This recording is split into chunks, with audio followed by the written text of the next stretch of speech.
বেশ কিছুদিন আগে মাসির বাড়িতে গিয়ে খেয়েছিলাম মাসির হাতের তৈরি চিংড়ি মাছের ফিলে। আজ সেই রেসিপিটাই আপনাদের সাথে শেয়ার করছি। এখানে আমি চিংড়ি মাছগুলোকে আগে থেকেই লবণ হলুদ মাখিয়ে রেখে দিয়েছিলাম, আর কুচি করে নিয়েছি দুটো পেঁয়াজ এবং বেশ কিছু কাঁচা লঙ্কা। এবার আমরা দিয়ে দেব চিংড়ি মাছগুলোকে। এর মধ্যে কিন্তু একটা কি ইনগ্রিডিয়েন্টও আছে, সেটা হচ্ছে চিংড়ি মাছের মাথা বাটা। আপনারা চাইলে এটা অ্যাভয়েডও করতে পারেন, কিন্তু এটাতে একটা আলাদা টেস্ট দেয়। বেশ কিছুক্ষণ কড়াইতে নাড়াচাড়া করে নেওয়ার পর চিংড়ি মাছগুলোকে নামিয়ে নিতে হবে, বেশি কড়া করে ভাজার দরকার নেই। অন্যদিকে আরেকটা মশলা তৈরি করে নেব।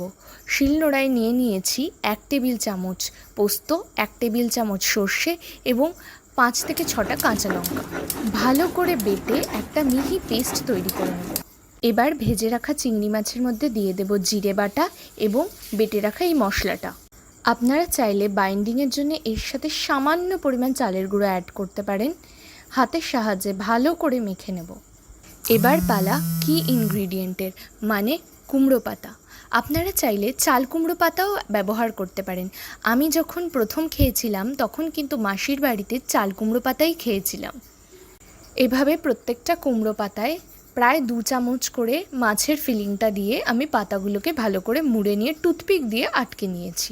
এবার একটা পাত্রে নিয়ে নিয়েছি বেসন, তাতে দিয়েছি সামান্য পরিমাণে লবণ এবং হলুদ। একটা মিডিয়াম কনসিস্টেন্সির ব্যাটার বানিয়ে নিয়ে তাতে ভালো করে ফিলেগুলোকে ডুবিয়ে নিয়ে তেলে ছেড়ে এপিঠ এবং ওপিঠ খুব লো ফ্লেমে ভাজা করেছি।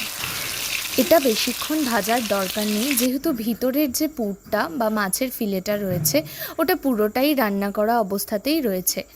ব্যাস রেডি। আপনারাও বাড়িতে বানান আর আমাদের জানান কেমন লাগলো।